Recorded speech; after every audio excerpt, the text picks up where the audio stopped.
Hey guys, it's Miss Rodney again.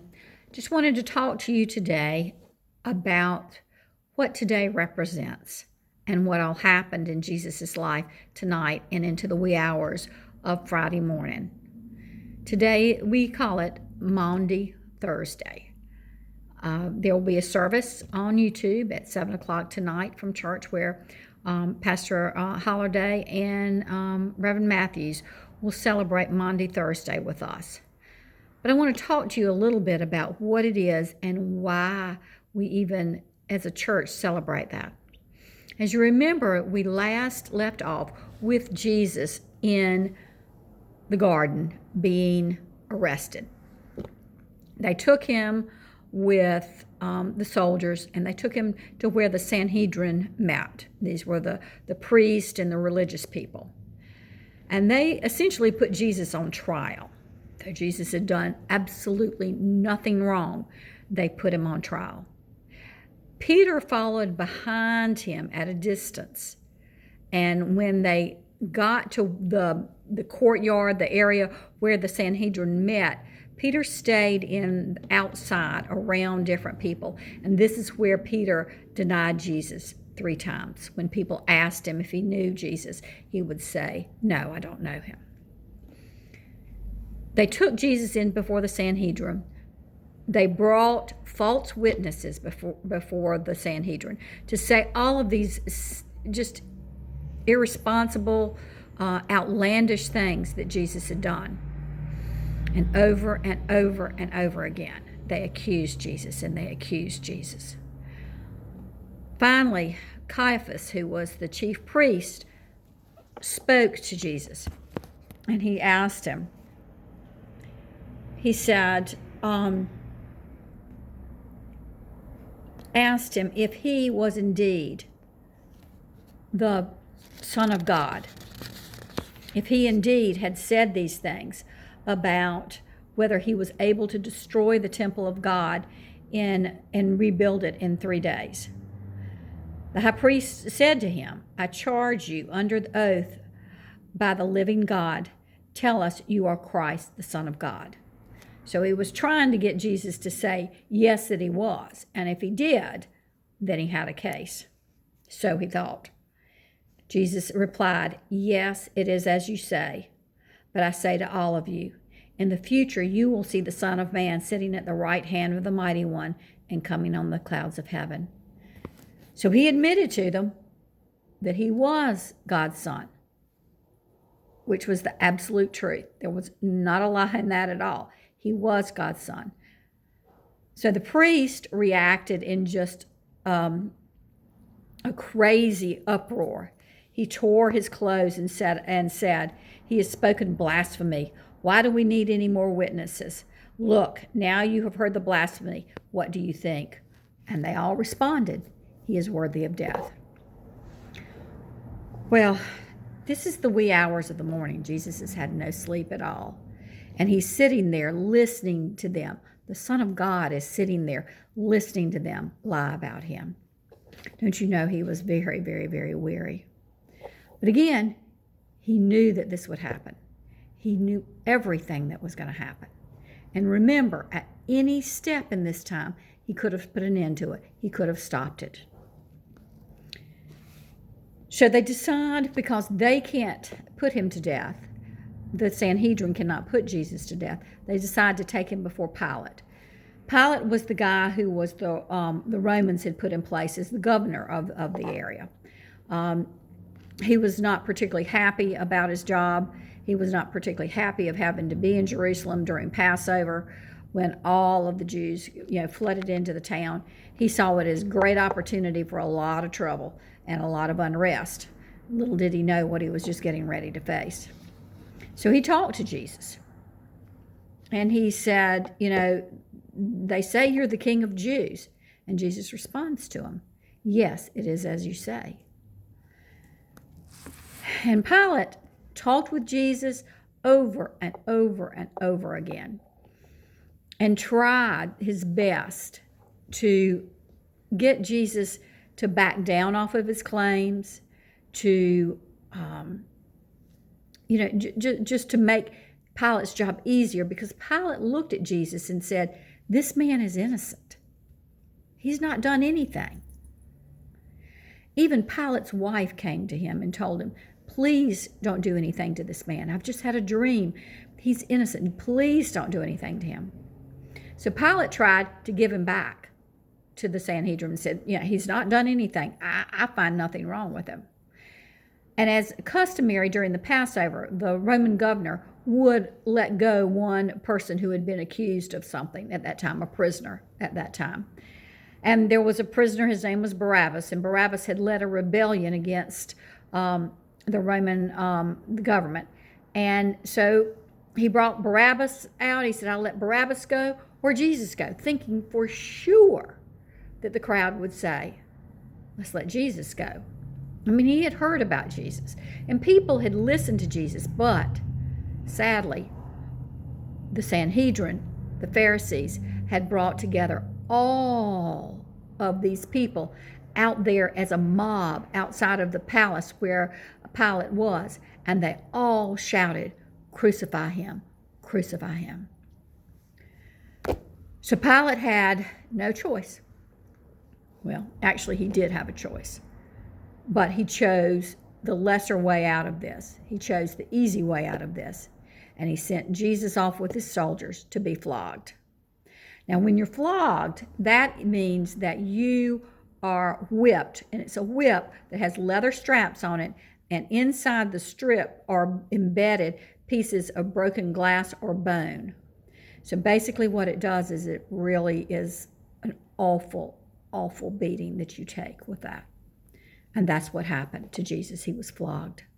And after they flogged him, then they put a cloak around him, and they made a crown out of thorns, and they put that crown on his head, and they mocked Jesus, and they hit Jesus, and they made fun of him, saying that he was the King of Jews. So over and over and over again, Jesus suffered humiliation. He suffered people physically harming him. And you know he had to have been physically tired during this time too. So the next day, it is time for the crucifixion. So crucifixion was actually a way back in those times that they actually killed people. You know, we have different ways now, but back then, whenever somebody received the death penalty, it was through crucifixion. So it's happened throughout the Middle East for quite some time. So they gave them a cross, a huge cross. You've seen the one in our sanctuary before. And they're to carry that cross, and they carry that to the hill. And the hill that they had the crucifixion done on was called Golgotha. Jesus and two others were crucified that day. Jesus was crucified in the middle of those other two. And he was in such dire straits that he couldn't carry the cross himself. So a man named Cyrus of Cyrene carried Jesus' cross for him. And he carried the cross up the hill.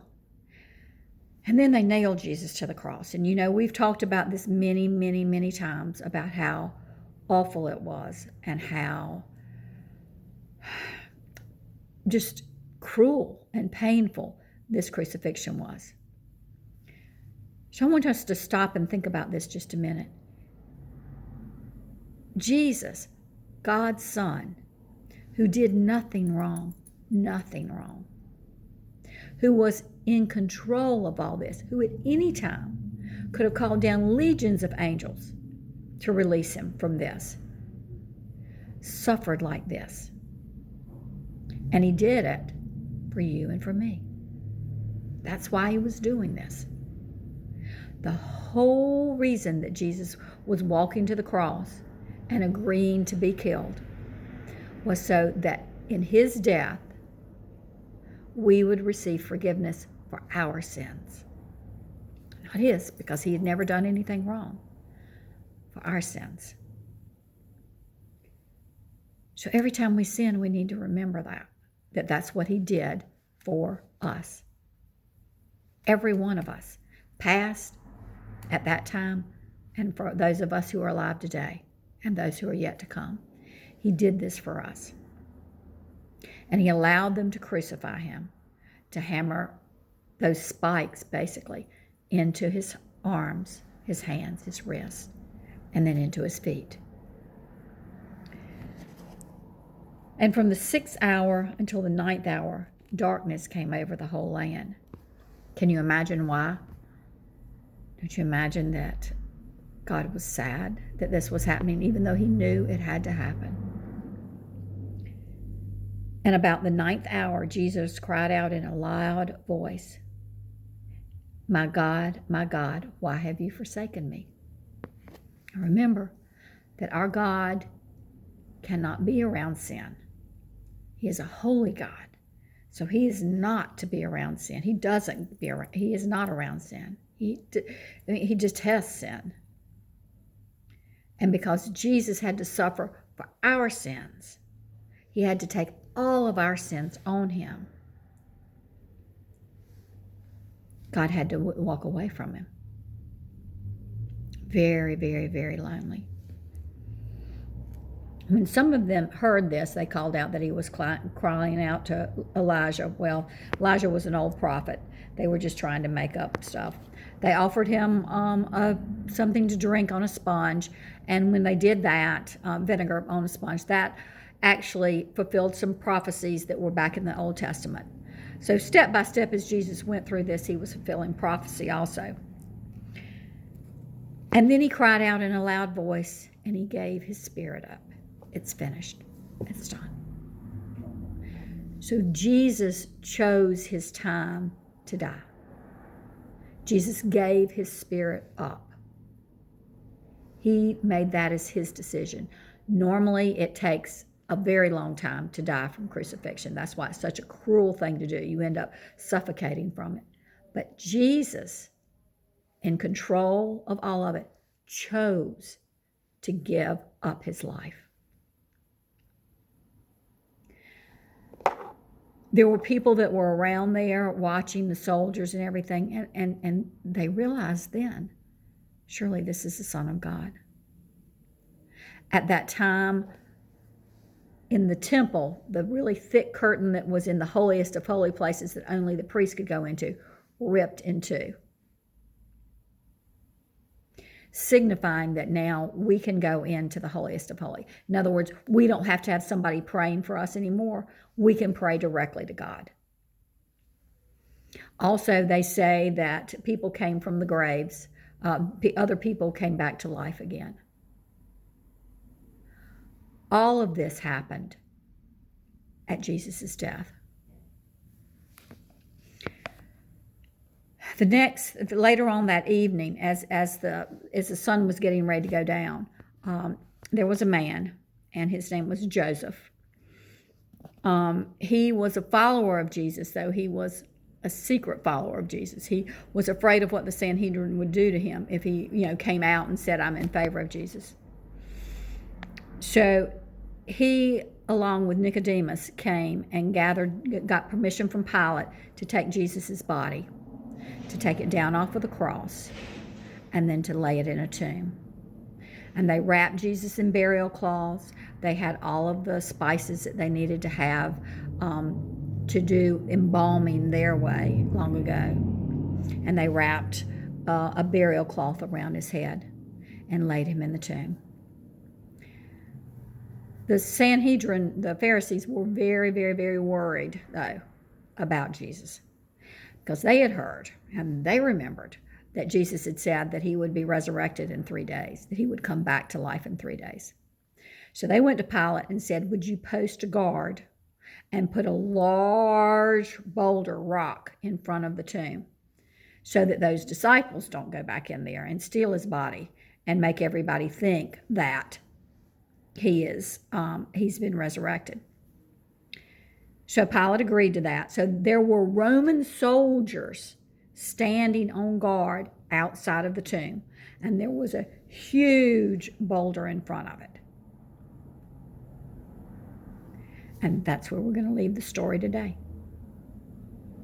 because Sunday we're going to talk about the really good news, the resurrection of Jesus. Again, guys, I miss you all terribly. But this too shall end. This too shall end. There will be that glorious time when we can all be back together again. In my plans coming up, there will be another there'll be another Sunday school lesson on YouTube on Sunday. And then next week, beginning on Wednesday at 4 o'clock, I'm going to start some Zoom with you guys where y'all guys can talk back and forth to me. And I've got a lot of exciting new things that are coming up for us that I want to talk to you about. And I just look forward to seeing your faces again. So take care. Love you much.